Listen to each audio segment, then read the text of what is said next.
नमस्कार, सन्मार्ग नेटवर्क से मैं पूजा यादव। दोस्तों, जब प्रश्न उठता है कि मानव जीवन का उद्देश्य क्या है, तो मुख्य रूप से सबसे पहला उत्तर हमें यही प्राप्त होता है कि आत्मज्ञान और मोक्ष की प्राप्ति। लेकिन इससे पहले समाज और संसार की कल्याण और व्यक्तिगत सुख एवं संतुष्टि पाना भी शामिल है।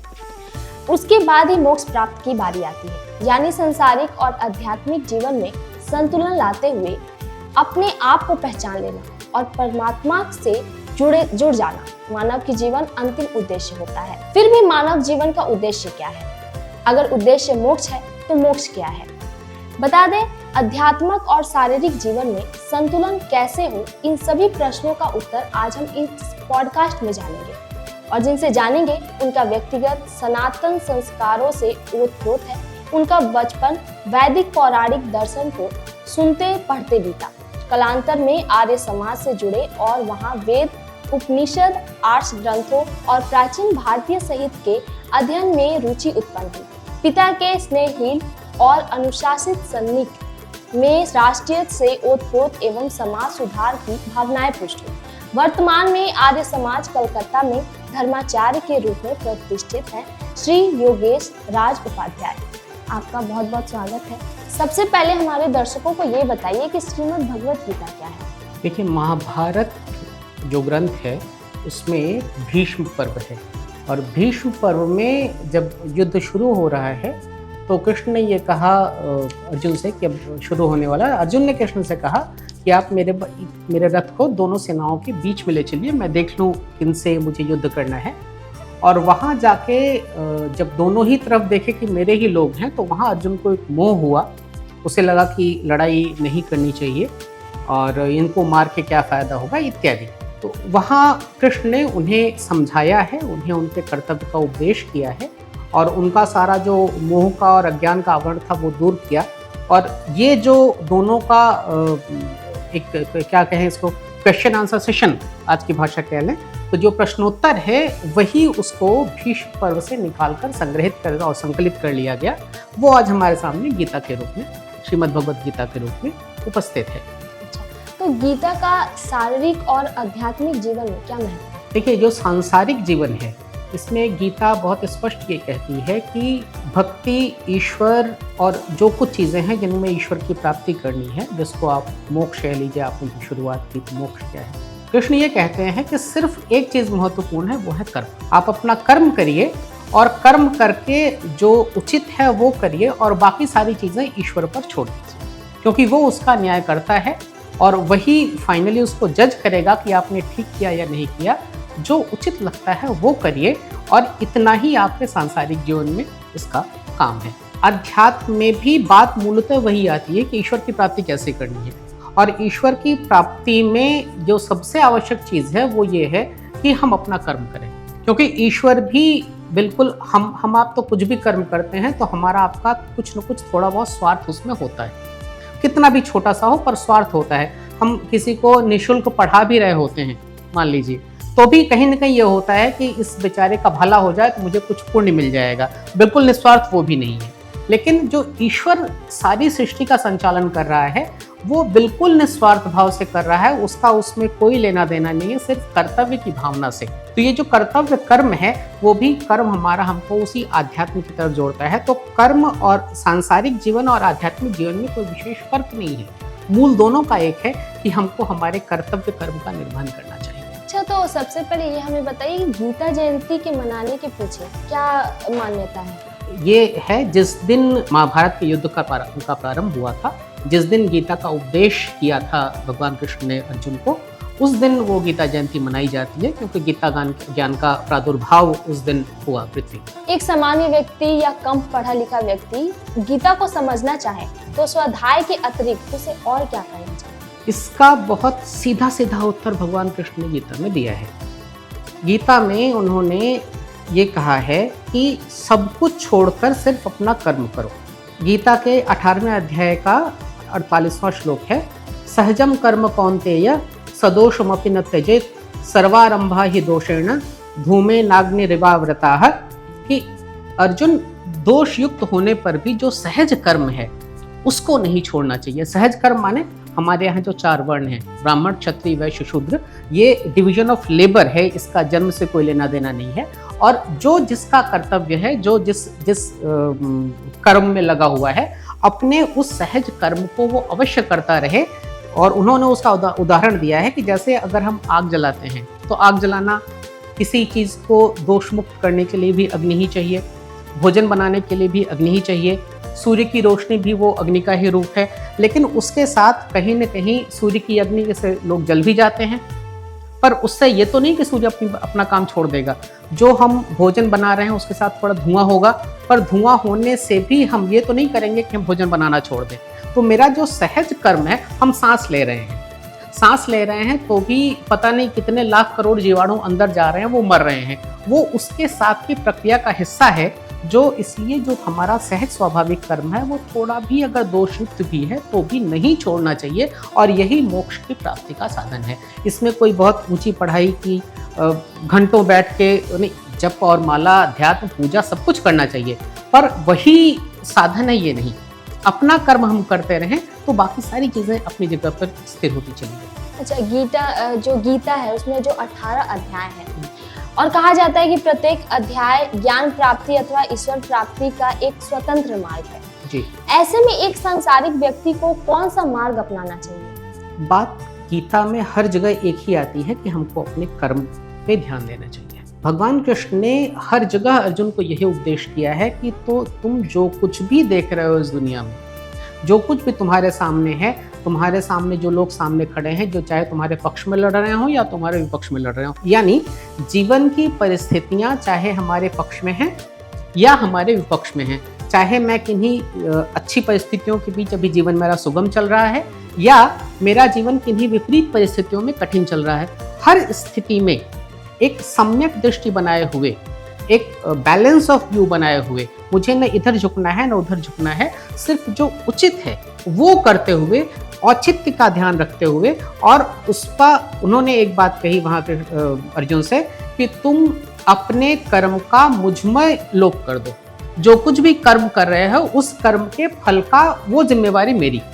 जैसे हम, अब मेरे से कोई बड़ा अगर मुझसे कोई बात कहता है कि भाई ये काम करो, कई बार ये होता है कि हम उस व्यक्ति से, जो हमसे बड़ा है, जो हमसे कह रहा है काम करने के लिए, हम उससे शायद सहमत न हो या मेरा कोई और दृष्टिकोण हो, लेकिन जब वो कहता है कि नहीं करो, तो हम ये कहते हैं भैया ठीक है मैं कर तो रहा हूँ, बाकी तुम देख लेना। बिल्कुल इसी भाव से कृष्ण ने अर्जुन को ये उपदेश दिया कि परमात्मा के प्रति वो श्रद्धा का भाव रखकर कि परमात्मा कभी भी मेरा कोई बुरा नहीं कर सकता, और मैं जो कर्म कर रहा हूँ उसका जो फल है वो फल मैं परमात्मा को अर्पित कर दे रहा हूँ, मुझे फल की भी इच्छा नहीं है। क्योंकि वास्तव में जिसको निष्काम कर्म कहते हैं कि मेरे किसी भी काम में मुझे फल की इच्छा न हो, तो ये निष्काम कर्म को हम सामान्य तौर पे जो जानते हैं वहाँ एक विरोधाभास है, क्योंकि हमें कोई इच्छा न हो ये भी तो एक इच्छा है।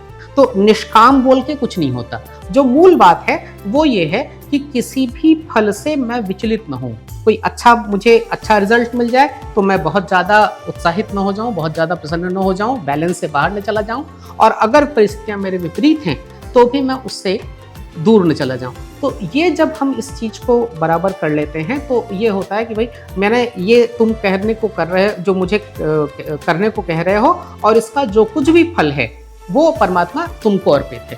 तो ये जो भावना है वो गीता का मूल सार है कि इस संसार में आपको परमेश्वर ने भेजा है, किसी कोई एक निर्दिष्ट आपका जीवन का उद्देश्य है, उस उद्देश्य के पालन में बिल्कुल निर्लिप्त होकर अपना कर्म करिए, क्योंकि कर्म के फल से मुक्ति तो नहीं होगी। कर्म करेंगे तो उसका फल निश्चित होगा, वो फिजिक्स का फॉर्मूला है, every action has got equal and opposite reaction, तो वो तो होना ही है। लेकिन जो परमेश्वर है ही takes care of that reaction. तो हमेशा इस बात का विश्वास अपने मन में रखना चाहिए कि हम जो भी कर्म कर रहे हैं, अगर मैं काम ठीक कर रहा हूँ, ठीक रास्ते पर हूँ, और मेरा विवेक अगर मुझे ये कह रहा है कि नहीं ये काम होना चाहिए, तो आगे उसमें कोई चिंता की बात नहीं है। हमेशा अपने काम में वो निर्लिप्तता का भाव, जो सांसारिक कर्म है उसके संपादन के साथ जुड़े हुए भी जो निर्लिप्तता का भाव है, वो हम बना के चलें, तो यही संन्यास है, यही योग है, और यही गीता का सार है। तो सनातन परंपरा में मोक्ष प्राप्ति पर सर्वाधिक बल दिया गया है। मोक्ष दर्शन क्या है, और जरा हमारे दर्शकों को ये भी बताइए कि यह आत्म साक्षात्कार से भिन्न है या जो दोनों एक ही है? देखिए, मोक्ष का जो एक प्रचलित अर्थ ये है कि एक बार अगर हमें मोक्ष मिल गया तो हम जीवन मरण के बंधन से छूट गए। ये अवधारणा थोड़ी सी इसमें सुधार की ज़रूरत है, क्योंकि जो मोक्ष है वो हमारे किन्हीं कर्मों का फल है, और जो वैदिक सिद्धांत ये कहता है कि जो कर्म हैं वो सीमित हैं, तो किसी भी सीमित कर्म का फल असीमित नहीं हो सकता। तो मोक्ष सिर्फ इतना ही है कि अगर मैं इन्हीं, जैसे कानून में एक बात का हमेशा ख्याल किया जाता है कि किसी व्यक्ति के ऊपर अगर कोई आरोप है तो उस कर्म के पीछे उस व्यक्ति का उसका भाव क्या था, उसकी इंटेंशन क्या थी। उसने आत्मरक्षा में कोई नुकसान किया है, किसी को मारा है, या जबरदस्ती किसी को मारा है। अगर आत्मरक्षा में है, नुकसान करने का भाव नहीं था और नुकसान हो गया, तो उसका दंड नहीं मिलता या कम मिलता है। और अगर वहाँ ज़रूरत नहीं थी और वो काम किया है तो फिर उसका दंड मिलता है। तो ईश्वर के प्राप्ति करने और मोक्ष के पीछे भी यही भाव है कि जो हम कर्म कर रहे हैं, अगर वो उससे निर्लिप्त रहकर सिर्फ कर्तव्य पालन के लिए हम वो काम करें, जन्म हुआ, पढ़ाई लिखाई हुई, संसार में आए, शादी ब्याह हुई, बाल बच्चे हुए, कमाई धमाई सब कुछ हुआ, पर ये सब कर्तव्य है, अगर ये मेरी भावना रही और वो ईमानदारी से अंदर से भावना रही, तब फिर वो फल से उससे मुक्ति हो जाती है और वो मोक्ष की स्थिति प्राप्त हो जाती है कि जहां हम, क्योंकि लेना देना कुछ बचा नहीं, अगर मैं कर्तव्य भावना से कर रहा हूं, उसके पीछे मेरी फल में कोई आसक्ति नहीं है, तो मेरा किसी से कोई लेना देना नहीं बचता है, तो वहां मोक्ष की प्राप्ति यानी जन्म मरण के बंधन से मुक्ति हो जाती है। वो समय है तो निश्चित, पर जिस स्केल पे हम लोग जीते हैं उस स्केल पे वो इतना बड़ा है कि उसको असीम अनंत समय कह दिया जाता है, जिसको मोक्ष कहा जाता है कि वो जन्म मरण के बंधन से मुक्ति हो गई। आत्मबोध भी यही है। कृष्ण ये कह रहे हैं कि तुम कौन हो ये जान लो और मैं कौन हूँ ये जान लो। तो अगर ये दोनों चीज़ें पता लग गई कि तुम कौन हो और मैं कौन हूँ, तो फिर बाकी तो जानने को कुछ बचा नहीं।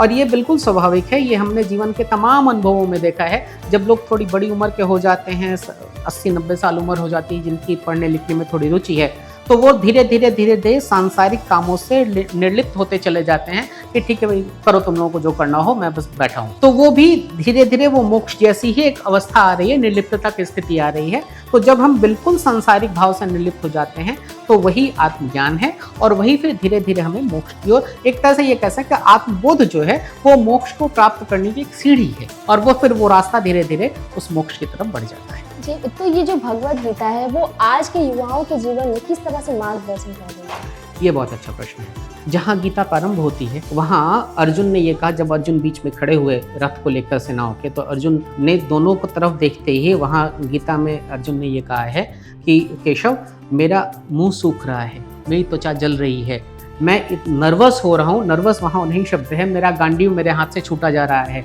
मेरा मुंह सूख रहा है, और वो मुझसे खड़ा नहीं हुआ जा रहा, और वो धप से, बिल्कुल वहाँ लिखा है, धप से वो बैठ गए अपने रथ में। आज के दिन जब हम कोई परीक्षा देने जाते हैं, कोई बड़ा कोई काम होने चल रहा है जहाँ हमें ये करना, करें नहीं करें, सफल होंगे नहीं होंगे, तो जो व्यक्ति जिसको कहते हैं एक नर्वसनेस पर्सोनिफाइड, वो बिल्कुल अर्जुन की वही मूर्ति है कि इतना नरो, और वो महावीर अजय योद्धा संसार का, अगर वो इस परिस्थिति में जो उसके जीवन की सबसे बड़ी परीक्षा है उसमें आकर अगर वो इतना विचलित है, तो वो हम और आप तो कुछ भी नहीं है, हमारे साथ कभी भी हो सकता है। वहाँ कृष्ण ये कहते हैं कि नहीं अर्जुन, अपने कर्तव्य का पालन करो। मैं इस बात को इस रूप में लेता हूँ कि दुनिया में आज हमारा जो, जिसको आप जन जी कह रही हैं, या जो कुछ भी युवा हमारे हैं, आपके सामने चुनौतियाँ आएंगी, परिस्थितियाँ आएंगी, शर्त ये है उससे हम निकल जाएंगे। आज जो बच्चे आत्महत्या कर रहे हैं, परीक्षाओं में असफलता हो रही है, नौकरियों में असफलता हो रही है, लोग फांसी लगा ले रहे हैं, चुनौतियाँ जीवन का हिस्सा हैं, और कड़ी से कड़ी चुनौतियाँ, कड़ी से कड़ी परीक्षाएँ आएंगी। लेकिन इन कड़ी से कड़ी परीक्षाओं को देते हुए भी कभी विचलित नहीं होना चाहिए, और जहाँ मदद मिल सके, मेरा गुरु हो सकता है, मेरे माता पिता हो सकते हैं, मेरा कोई मित्र हो सकता है, मेरा कोई और गाइड हो सकता है, कोई और सहायता हो सकती है, डोंट रन अवे। जीवन से भागो नहीं, जीवन की चुनौतियों से भागो नहीं, बल्कि उनका सामना करो, और अगर हेल्प की, अगर मदद की आवश्यकता है तो किसी सटीक व्यक्ति से मदद लो।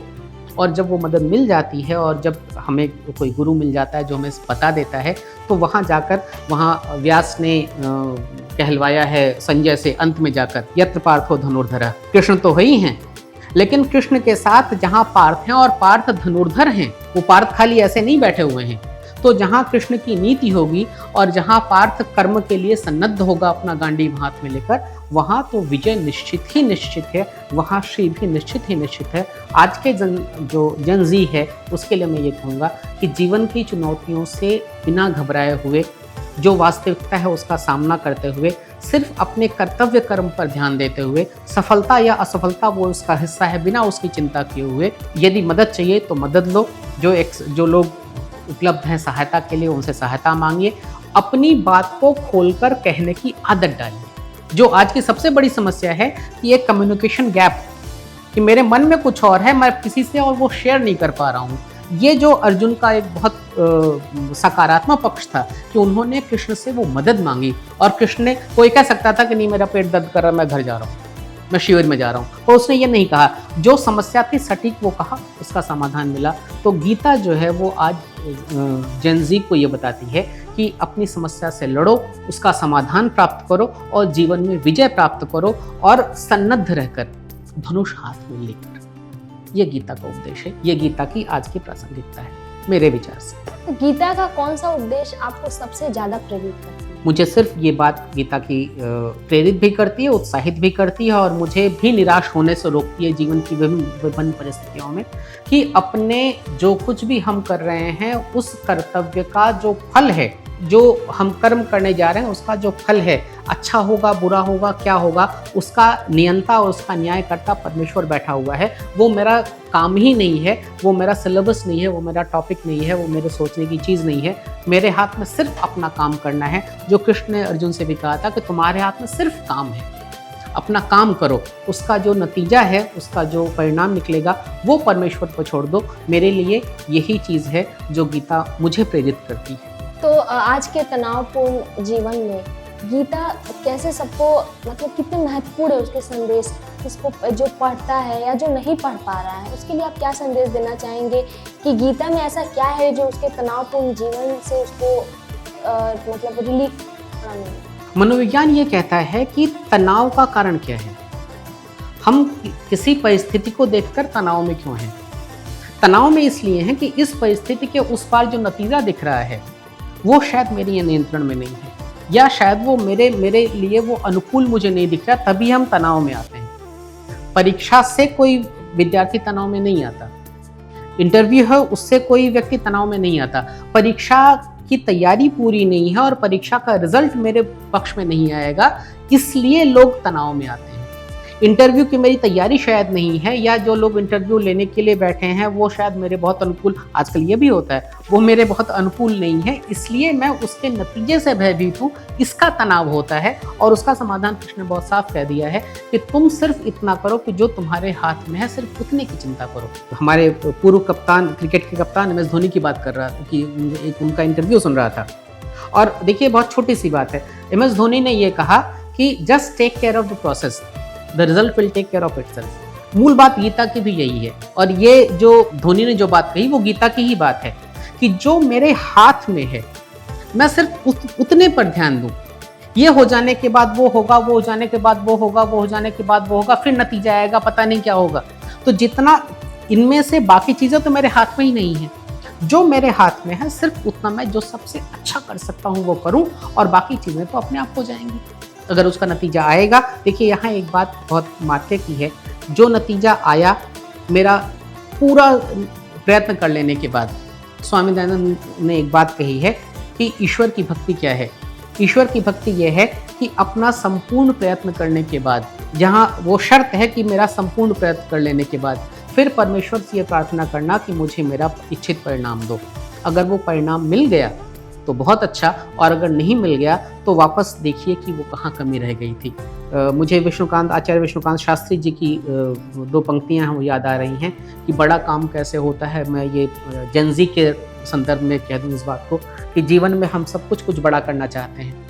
बड़ा काम कैसे होता है, आचार्य विष्णुकांत शास्त्री लिख रहे हैं, बड़ा काम कैसे होता है पूछा मेरे मन ने, बड़ा लक्ष्य हो बड़ी तपस्या, बड़ा हृदय, मृदुवाणी, किंतु अहम छोटा हो, जिससे मिले सहज सहयोगी, दोष हमारा श्रेय राम का, यह प्रवृत्ति कल्याणी। जब काम हो जाए तो उसका श्रेय राम को दे देना चाहिए, उसका श्रेय ईश्वर को दे देना चाहिए, उसका श्रेय अपने आराध्य को दे देना चाहिए। और अगर कहीं कुछ कमी रह गई तो वो दोष मेरा है, उस दोष को खोजकर वापस उस चीज़ को फिर से ठीक कर लेना चाहिए। ये हमारे जीवन का सार है, यही गीता का सार है। और यही जितने विद्वान जो बड़े महात्मा हैं सब यही बात कहते हैं कि हमेशा अपने कर्मों का जो परिणाम है वो परमेश्वर के चरणों में समर्पित कर देना चाहिए। आस्तिकता बहुत बड़ी चीज़ होती है। मैं जन के लिए फिर ये बात कहूँगा, आस्तिकता बहुत बड़ी चीज़ होती है। आपको ईश्वर पर विश्वास तो रखना ही रखना चाहिए। एक और बड़ी मजे की बात है, भारतीय दर्शन नास्तिकता को स्वीकार करता है, बढ़ावा तो नहीं देता पर स्वीकार करता है। कृष्ण को बहुसंख्यक जो भारतीय समाज है वो अवतार मानता है, पर कुछ ऐसे लोग हैं जो निराकार ईश्वर की कल्पना करते हैं, वो कृष्ण के अवतार होने से इनकार करते हैं। पर गीता एक ऐसा ग्रंथ है जिसमें हर किसी के लिए चीज़ है। जो अवतार मानते हैं उनके लिए भी है, जो नास्तिक हैं उनके लिए भी है, जो अवतारवाद से इनकार करते हैं उनके लिए भी है, एक 7 साल के बच्चे के लिए भी है, एक 90 साल के वृद्ध के लिए भी है। गीता एक ऐसी संपूर्ण पुस्तक है, उसका ज्ञान ऐसा सर्वकालिक सार्वभौमिक ज्ञान है जो हर व्यक्ति के लिए, दुनिया के हर इंसान के लिए सारे कालों में, आज कल भी था, आज भी है, कल भी रहेगा, प्रासंगिक है। ठीक है, तो अब यहाँ पर हम आपसे आखिरी सवाल करते हैं कि जो नई पीढ़ी है उसको गीता के संदेशों से जोड़ने के लिए क्या प्रयास करना चाहिए? ये प्रयास माँ बाप का काम है। हम ये देखते हैं, हम लोगों का स्कूलों में और विद्यार्थियों से कॉलेज यूनिवर्सिटी में आना जाना बना रहता है। बच्चों को शुरू से धर्म या धर्म की चीज़ों के बारे में कुछ बताया ही नहीं जाता, और वो जब अचानक ऐसी कोई चीज़ सामने आती है, जीवन की परिस्थितियाँ ऐसी आती हैं, तो उनको लगता है जैसे पता नहीं कौन सा समुद्र या पहाड़ सामने आ गया। ये काम माँ बाप का है कि जैसे वो लोरियाँ सुनाती हैं, माँ दादियाँ माएँ सुनाती हैं बच्चों को, ये छोटी छोटी गीता की कहानियाँ, छोटी छोटी हितोपदेश की कहानियाँ, पंचतंत्र की कहानियाँ, उस गीता और महाभारत की ये कहानियाँ, ये सारी चीज़ों, बहुत छोटी छोटी कहानियों को बिल्कुल प्रारंभिक उम्र से बच्चों के अंदर धीरे धीरे संस्कार के रूप में डालना चाहिए, ताकि जैसे जैसे बच्चा बड़ा हो जाए उसकी रुचि बढ़े, उसको अचानक उसके लिए कोई सरप्राइज़ ना हो, कोई आश्चर्य की चीज़ सामने ना आए, उसकी एक मानसिक तैयारी बचपन से भी। और इसमें सबसे बड़ा जो काम है वो माँ बाप का होता है, घर के लोगों का होता है। वो तैयारी वहाँ से शुरू करनी होती है। मुझे अगर एक अच्छा मकान बनाना है तो मुझे रॉ मटेरियल्स अच्छे चुनने होंगे।